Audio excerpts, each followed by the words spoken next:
Non, je refuse, c'est le titre du livre de Walid Agro, journaliste présentateur, télé et communicant.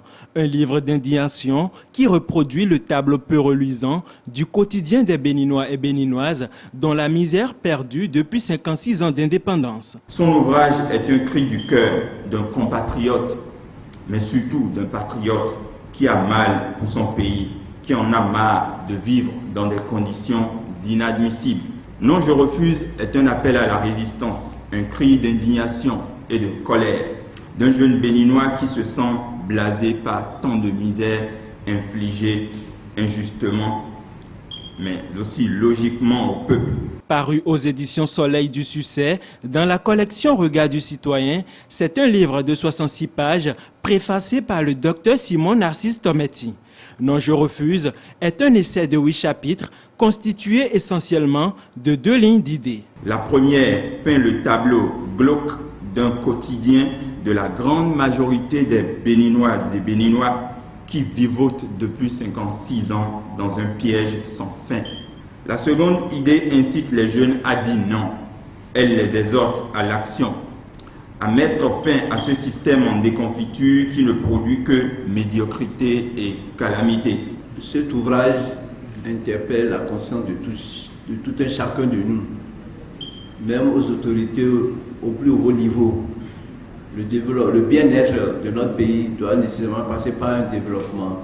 Alors si l'on parle de développement, il faut un tout. Il faut la conscience, il faut l'engagement, il faut la persévérance, il faut le courage. Vous, la jeunesse, vous avez beaucoup à faire. Vous allez lutter seul, vous allez lutter en association, mais l'espoir n'est pas encore pour demain. Donc c'est une lutte de longue haleine.